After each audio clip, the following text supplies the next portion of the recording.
ಮುಖ್ಯವಾಗಿ ಮಾಡ್ತಾರೆ. ಕಾರ್ಮಿಕರನ್ನ ಮಾತ್ರ ಕಾರ್ಮಿಕ ದಿನಾಚರಣೆ ಬಂದಾಗ ಮಾತ್ರ ನಮ್ಮನ್ನ ನೆನೆಸ್ಕೋತಾರೆ, ಬಾಯಿ ಮಾತಲ್ಲಿ ಮಾತ್ರ.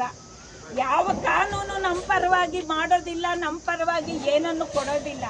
ಹಾಗಾಗಿ ನಾನು ನಿಮ್ಮನ್ನು ಇವತ್ತು ಒಂದು ತುಂಬ ಪ್ರೀತಿಯಿಂದ ಮತ್ತು ತುಂಬ ವಿನಂತಿ ಮಾಡ್ಕೊಳ್ಳೋದೇನಂತಂದರೆ, ದಯವಿಟ್ಟು ನಾವೆಲ್ಲರೂ ಸೇರಿ, ನಮಗೆ ಇಲ್ಲಿ ಯಾವ ಸಂಘಟನೆಯ ಪ್ರತಿಷ್ಠೆನೂ ಬೇಕಾಗಿಲ್ಲ. ನಮಗೆ ಈ ಮುಷ್ಕರ ಮಾಡೋದ್ರಿಂದ ನಾವಿಲ್ಲಿ ನಮ್ಮ ಸಂಘಟನೆಯ ಪ್ರತಿಷ್ಠೆಯನ್ನು ನಾವು ತೋರ್ಪಡಿಸ್ಕೊಳ್ಳೋ ಅವಶ್ಯಕತೆ ಇಲ್ಲ. ನಮಗಿಲ್ಲಿ ನೌಕರರ ಹಿತರಕ್ಷಣೆ ಮಾಡೋದು ಬೇಕಾಗಿದೆ, ಕಾರ್ಮಿಕರ ಹಿತರಕ್ಷಣೆ ಮಾಡೋದು ಬೇಕಾಗಿದೆ, ಕಾರ್ಮಿಕರ ಹಕ್ಕುಗಳ ಹಿತರಕ್ಷಣೆ ಮಾಡೋದು ಬೇಕಾಗಿದೆ.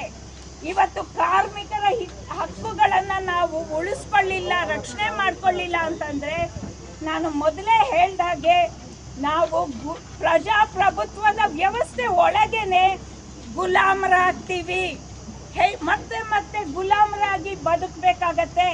ಹಾಗಾಗಿ ನಾವು ಈ ಸಲ ಮೇ 20ನೇ ತಾರೀಕು ಏನು ಅನಿರ್ದಿಷ್ಟಾವಧಿ ಮುಷ್ಕರಕ್ಕೆ ಕರೆ ಕೊಟ್ಟಿದ್ದೀವಿ, ಈ ಮುಷ್ಕರವನ್ನು ನಾವೆಲ್ಲರೂ ಸೇರಿ, ನಾವು ಅವರು ಇವರು ಅದೆಲ್ಲ ಯೋಚನೆ ಮಾಡ್ದಿರ ಎಲ್ಲರೂ ಸೇರಿ ನಾವು ಈ ಮುಷ್ಕರವನ್ನು ಯಶಸ್ವಿ ಮಾಡಲೇಬೇಕು, ಸಂಪೂರ್ಣವಾಗಿ ಯಶಸ್ವಿ ಮಾಡಬೇಕು ಅಂತ ನಾನು ನಿಮ್ಮಲ್ಲಿ ಕಳಕಳಿಯಿಂದ ಕೇಳ್ಕೊಳ್ತೀನಿ. ಹಾಗೆಯೇ ಹೇಗೆ ಯಶಸ್ವಿ ಮಾಡಬೇಕು ಅಂತಂದರೆ, 19ನೇ ತಾರೀಕು ಸಂಜೆನೇ ಯಾರೂ ಕೂಡ ಬಸ್ಗಳನ್ನ ಎತ್ತಬೇಡಿ. ಆಮೇಲೆ ಇನ್ನೊಂದು ಬಹಳ ಪ್ರಮುಖವಾದ ವಿಷಯ ನಾನು ಮರ್ತಿದ್ದೆ ಹೇಳಬೇಕು. 20ನೇ ತಾರೀಕು ಇದೇ ಮುಖ್ಯಮಂತ್ರಿಗಳು ಅವರ ಸಾಧನಾ ಸಮಾವೇಶವನ್ನು ತುಮಕೂರಲ್ಲಿ ಮಾಡ್ತಾ ಇದ್ದಾರೆ. ಏನು ಸಾಧನೆ ಅಂತ ನಾನು ಈ ಮುಖ್ಯಮಂತ್ರಿಗಳಿಗೆ ಕೇಳಕ್ಕೆ ಇಷ್ಟಪಡ್ತೀನಿ. ನಮ್ಮ ಬೆವರು ಸುರಿಸಿ ಬೆವರು ಬಸಿದು ಕೆಲಸ ಮಾಡುವಂಥ ಜನರನ್ನ ಬೀದಿಗೆ ಬಿಟ್ಟು ಬೀದಿಗೆ ಇಳಿಸಿ ಇವರು ಯಾವ ಸಾಧನೆಯನ್ನ ಮಾಡ್ತಿದ್ದಾರೆ ಅಂತ ನಾನು ಇವತ್ತು ಅವ್ರನ್ನ ಕೇಳಕ್ಕೆ ಇಷ್ಟಪಡ್ತೀನಿ. ಅವತ್ತು ನಮ್ಮ ತಂದೆ ತೀರ್ಕೊಂಡಾಗ ಬಹಳ ಕಾಳಜಿಯಿಂದ, ಬಹಳ ವಿಶ್ವಾಸದಿಂದ, ಬಹಳ ಅಭಿಮಾನದಿಂದ ನಮ್ಮ ಮನೆಗೆ ಬಂದರು. ನಾನು ಅದನ್ನು ಅವರಿಗೆ ಧನ್ಯವಾದನ ಈ ಸಂದರ್ಭದಲ್ಲೂ ನಾನು ಅರ್ಪಿಸ್ತೇನೆ. ನಿಜ, ಅವರು ಅದನ್ನು ಯಾವುದೇ ಕೃತ್ರಿಮತೆ ಇರಲಿಲ್ಲ, ಅವರಲ್ಲಿ ಬಹಳ ವಿಶ್ವಾಸದಿಂದ ಬಂದರು. ಅವತ್ತು ನಾವು ಕೇಳಿದ್ವಿ ಅವ್ರನ್ನ, ದಯವಿಟ್ಟು ನೀವು ಸಾರಿಗೆ ನೌಕರರ ಒಂದು ಬೇಡಿಕೆಗಳೇನಿದೆ ಅದನ್ನು ಈಡೇರಿಸಿ.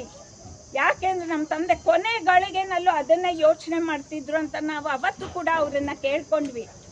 ಅವತ್ತೇನು ಹೇಳಿದ್ರು ಅವರು, ನಾನು ಸಾರಿಗೆ ಸಚಿವರ ಜೊತೆ ಮಾತಾಡ್ತೀನಮ್ಮ ಅಂತ ಹೇಳಿದ್ರು. ಅವತ್ತಿಂದ ಇವತ್ತಿನವರೆಗೂ 3 ತಿಂಗಳು ಮೇಲೆ ಕಳೆದಿದೆ, 3.5 ತಿಂಗಳು ಕಳೆದಿದೆ. ಇವತ್ತಿನವರೆಗೂ ಅವರು ಯಾವುದೇ ಕ್ರಮ ಕೈಗೊಂಡಿಲ್ಲ. ನಮ್ಮ ಸಾರಿಗೆ ನೌಕರರು ಇವತ್ತು ಮುಷ್ಕರ ಮಾಡೋ ತನಕ ಅವರು ಈ ತಂದಿಟ್ಟಿದ್ದಾರೆ ಅಂತಂದರೆ, ಅವತ್ತು ಕೊಟ್ಟ ಮಾತು ಎಲ್ಲಿಗೆ ಹೋಯ್ತು ಅಂತ ನಾನು ಮುಖ್ಯಮಂತ್ರಿಗಳನ್ನ ಈ ಸಂದರ್ಭದಲ್ಲಿ ಕೇಳಕ್ಕೆ ಇಷ್ಟಪಡ್ತಾ ಇದ್ದೀನಿ. ಇದು ನಿಜವಾಗ್ಲೂ ನಮಗೆ ನೋವು ತರೋವಂಥ ವಿಷಯ ಇದು. ಯಾಕೆಂದರೆ ಕಾರ್ಮಿಕರನ್ನ ಯಾವಾಗಲೂ ನಮ್ಮ ಕಾರ್ಮಿಕರು ಬೀದಿಲೇ ಇರ್ತಾರೆ, ಯಾರು ಮನೇಲಿ ಕೂತ್ಕೊಳ್ಳೋದಿಲ್ಲ, AC ಚೇಂಬರ್ಗಳಲ್ಲಿ ಕೂತ್ಕೊಳ್ಳೋದಿಲ್ಲ.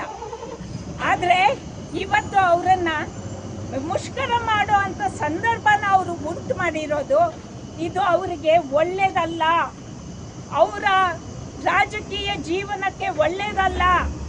ಅವರು ಸಾಧನಾ ಸಮಾವೇಶ ಮಾಡ್ತಿರೋದಕ್ಕೆ ಇದು ಒಳ್ಳೆಯದಲ್ಲ. 20ನೇ ತಾರೀಕೆ ಅವ್ರು ಸಾಧನಾ ಸಮಾವೇಶ ಮಾಡ್ತಿದ್ದಾರೆ. ನಮಗೆ ಗೊತ್ತಿರಲಿಲ್ಲ ನಿಜವಾಗ್ಲೂ. ಈ ಒಂದು ಮುಷ್ಕರಕ್ಕೆ ಕರೆ ಕೊಟ್ಟಾಗ ನಾವು 21 ದಿನಕ್ಕೆ ಅಂತ ಹೇಳಿ ಅವತ್ತು ಕರೆ ಕೊಟ್ಟಿದ್ದು. ನಾವು ಇವತ್ತು ಸರ್ಕಾರಕ್ಕೆ ಕೇಳ್ತಾ ಇದ್ದೀವಿ, ನಿಮ್ಮ ಸಾಧನಾ ಸಮಾವೇಶ ದಿನ ನಾವು ಸಾರ್ವಜನಿಕರಿಗೆ ಹೇಳ್ತೀವಿ, ಈ ಸಾಧನಾ ಸಮಾವೇಶ ನಮ್ಮ ಗೋರಿಗಳ ಮೇಲೆ ಇವರು ಬಂಗಲೆ ಕಟ್ಕೊಳಕ್ ಹೋಗ್ತಾ ಇದ್ದಾರೆ, ನಾವು ಅದನ್ನ ಒಪ್ಪೋದಿಲ್ಲ ಅಂತ ಹೇಳಿ ಇಡೀ ರಾಜ್ಯದ ಸಾರ್ವಜನಿಕರಿಗೆ ನಾವು ಪ್ರಚಾರ ಮಾಡ್ತೀವಿ. ಇವರ ಸಾಧನೆಗಳು ಏನು, ನಿಜವಾದ ಸಾಧನೆ ಏನು ಅನ್ನೋದು ಜನರಿಗೆ ನಾವು ಹೇಳ್ತೀವಿ. ಯಾಕೆಂದರೆ ಇವರು ಅಲ್ಲಿ 10,000 ಜನನ ಕರ್ಕೊಂಡು ಹೋಗ್ತಾರೆ. ಅವರಿಗೆ ಬೇಕಾಗಿರೋದು ಮತ್ತೆ ನಮ್ಮ ಬಸ್ಗಳೇ, ನಮ್ಮ ಡ್ರೈವರ್ಗಳೇನೆ. ಆದರೆ ನಮ್ಮ ಡ್ರೈವರ್ಗಳು ಯಾರು ಅಲ್ಲಿ ಹೋಗಬಾರ್ದು ಅಂತ ನಾವು ಎಲ್ಲ ಕಡೆ ಹೇಳ್ಕೊಂಡು ಬಂದಿದ್ದೀವಿ. ನಮ್ಮ ಡ್ರೈವರ್ಗಳಿಗೆ, ನಮ್ಮ ನೌಕರರಿಗೆ ನಿಜವಾದ ಸ್ವಾಭಿಮಾನ ಇದ್ದರೆ ಯಾರು ಕೂಡ ಅವತ್ತು ಆ ಸಾಧನಾ ಸಮಾವೇಶಕ್ಕೆ ಹೋಗಬಾರ್ದು.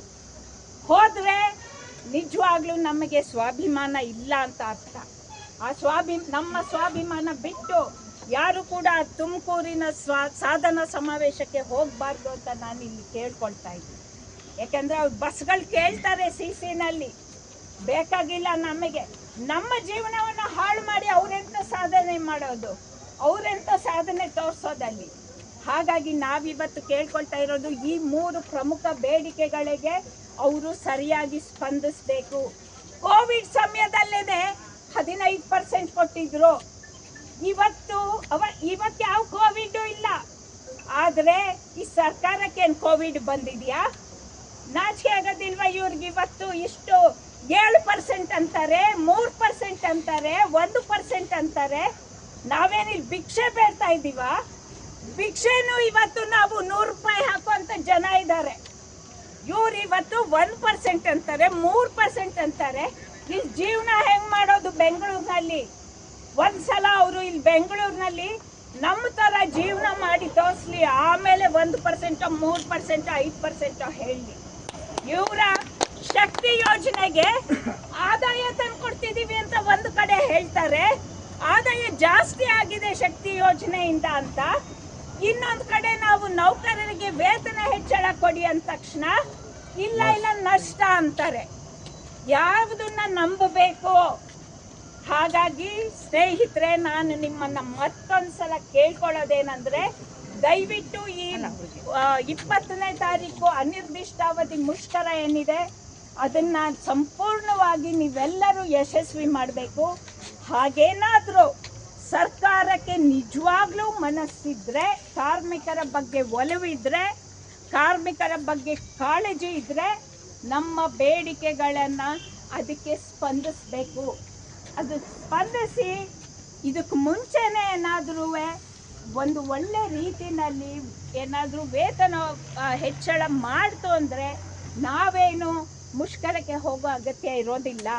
ನಮಗೇನು ಮುಷ್ಕರ ಮಾಡಬೇಕನ್ನೋ ಹಠನೂ ಇಲ್ಲ, ಚಟನೂ ಇಲ್ಲ. ಹಾಗಾಗಿ ನಾವು ಅಂಥ ಸಂದರ್ಭ ಬಂದರೆ ನಾವು ಅದನ್ನು ಅಧಿಕೃತವಾಗಿ ಹೇಳ್ತೀವಿ. ಅಲ್ಲಿವರೆಗೆ ನಮಗೆ ಮುಷ್ಕರ ಇದೆ ಅಂತಲೇ ಅರ್ಥ.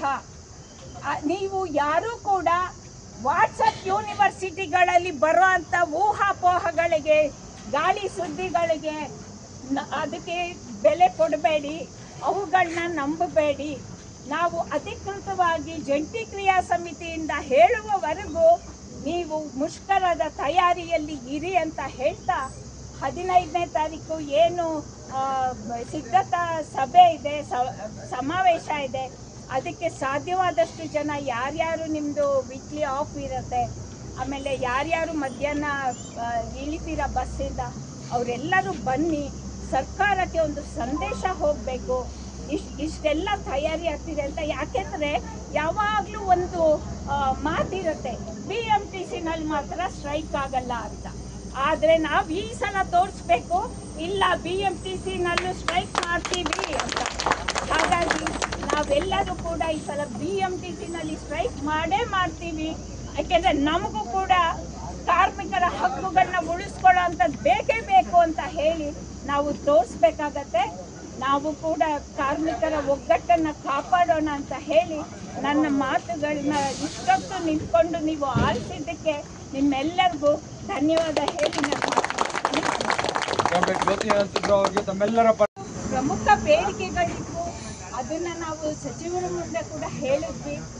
3 ಪ್ರಮುಖ ಬೇಡಿಕೆಗಳೇನಂತಂದರೆ, ಒಂದು 1/25ರಿಂದ ಏನು ಸರ್ಕಾರ ಈ ಹಿಂದೆ ನೋಟಿಫಿಕೇಶನ್ ಹೊರಡಿಸಿತ್ತು, ವೇತನ 1/4/25ರಿಂದ ಏನು ನೋಟಿಫಿಕೇಶನ್ ಹೊರಟಿತ್ತು ವೇತನ ಹೆಚ್ಚಳ ನಾವು ಆವಾಗಿಂದ ಮಾಡ್ತೀವಿ ಅಂತ.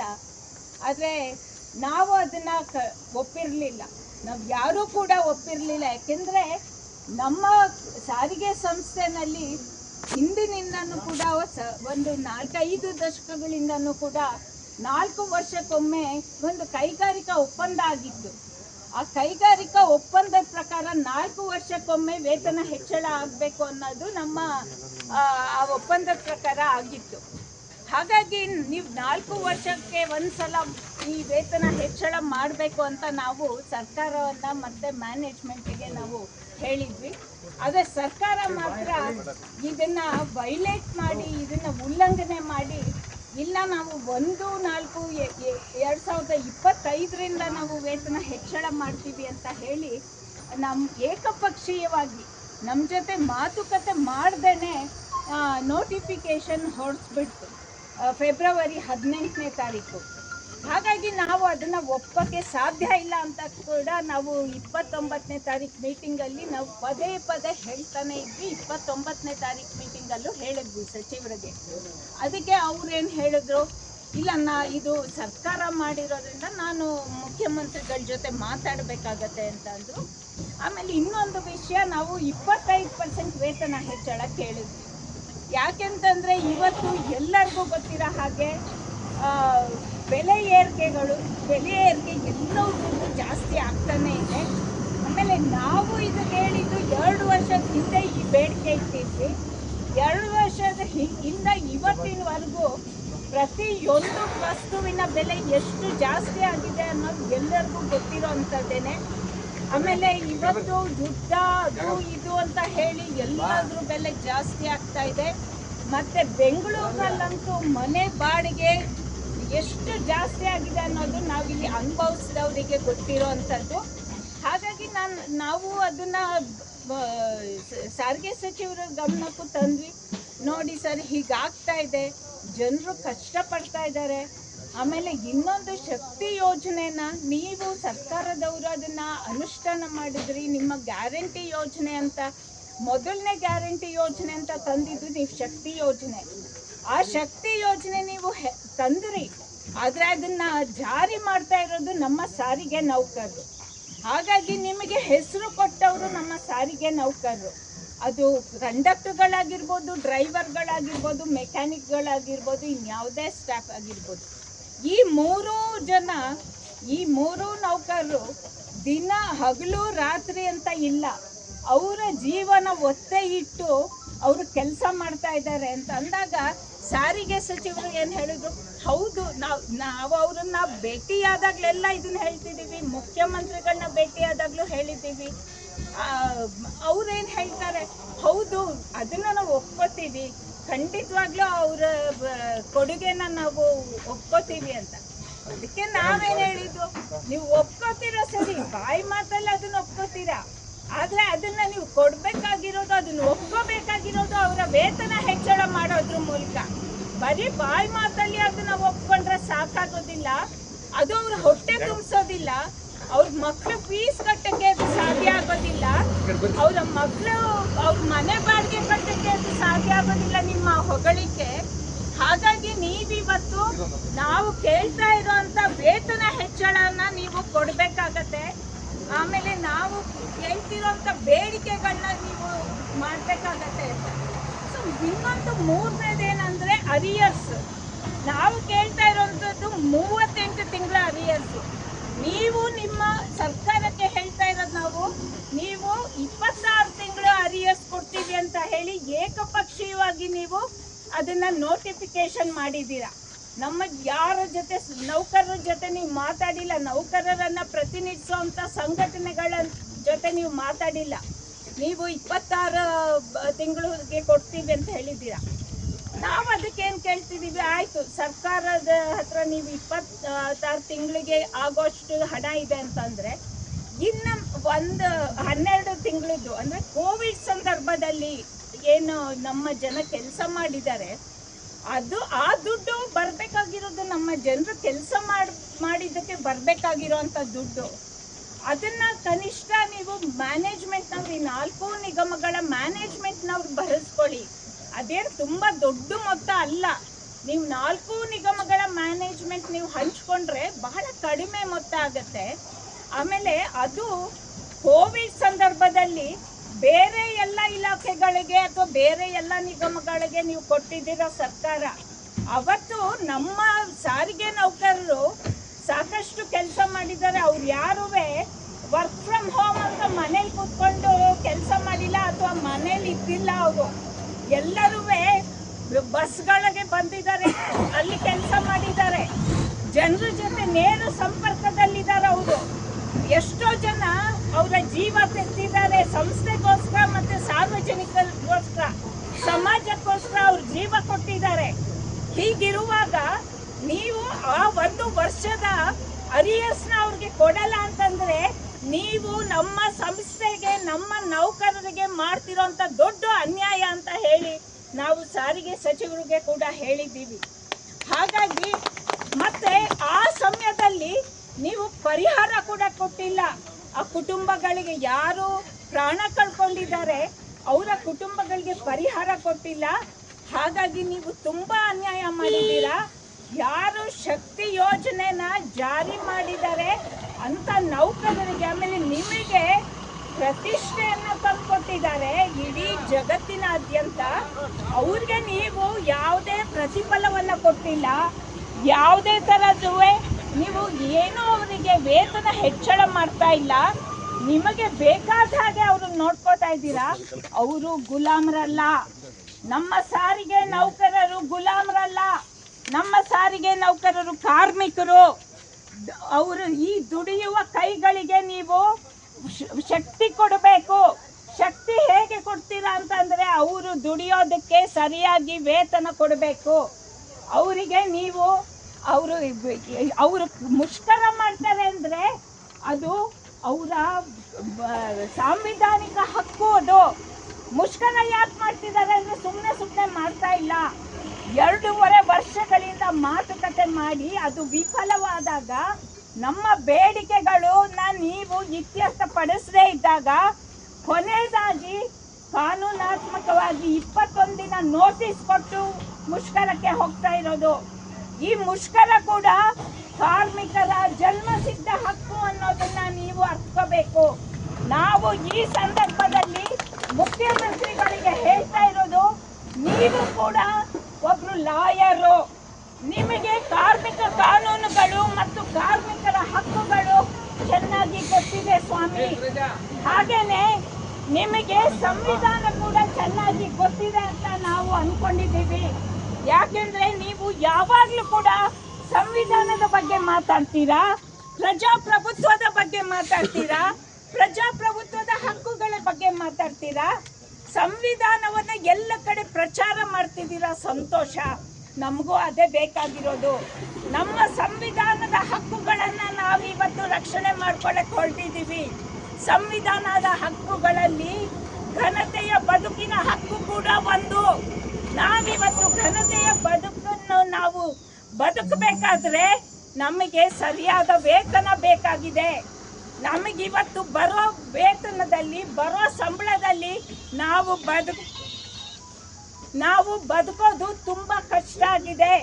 ಇದನ್ನ ನೀವು ಅರ್ಥ ಮಾಡ್ಕೊಳ್ಳಿ. ನಾವು ಇದನ್ನ ಈ ಸರ್ಕಾರಕ್ಕೆ ಕೇಳ್ತಾ ಇದ್ದೀವಿ.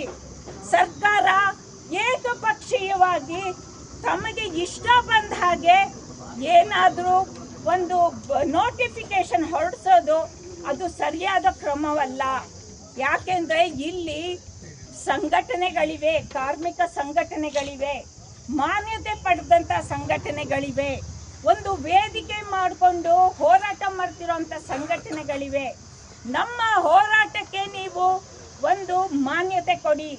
ನೀವೇ ವಿರೋಧ ಪಕ್ಷದಲ್ಲಿದ್ದಾಗ ಏನು ಮಾತಾಡಿದ್ರಿ ಅನ್ನೋದು ಒಂದ್ಸಲ ನೆನಪಿಸ್ಕೊಳ್ಳಿ ಅಂತ ಹೇಳಿ ಈ ಮುಖ್ಯಮಂತ್ರಿಗಳಿಗೆ ನಾವು ಇವತ್ತು ಕೇಳ್ತಾ ಇದ್ದೀವಿ.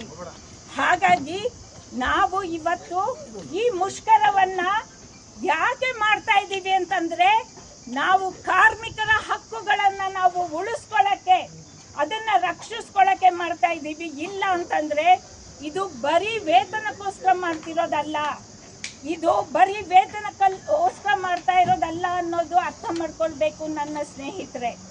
ಇವತ್ತು ನಾವೇನಾದ್ರೂ ಇದನ್ನ ಬಿಡ್ತೀವಿ ಅಂತಂದ್ರೆ ಇದನ್ನ ಯಾಕಪ್ಪ ಅವ್ರು ಮಾಡಲ್ಲ ಇವ್ರು ಮಾಡಲ್ಲ ನಾನು ಯಾಕಪ್ಪ ಮಾಡಬೇಕು ಅಂತ ಏನಾದರೂ ಸುಮ್ಮನೆ ಆಗ್ತೀವಿ ಅಂದ್ರೆ ನಾಳೆ ನಮ್ಮನ್ನ ತುಳಿತಾರೆ, ಕಾಲ್ ಕೆಳಗೆ ಹಾಕೊಂಡು ಹೊಸಕ್ತಾರೆ. ಇದನ್ನ ನಾವು ಅರ್ಥ ಮಾಡ್ಕೋಬೇಕಾಗಿದೆ. ಇವತ್ತಾಗ್ಲೇ ನಮ್ಮನ್ನ ಜೀತದ ಆಳುಗಳ ತರ ನೋಡ್ತಾ ಇದ್ದಾರೆ. ನಮಗೆ ಯಾವುದು ಕೂಡ ಒಂದು ಹಕ್ಕುಗಳನ್ನ ಕೊಡ್ತಾ ಇಲ್ಲ ಈ ಒಂದು ಸರ್ಕಾರಗಳು.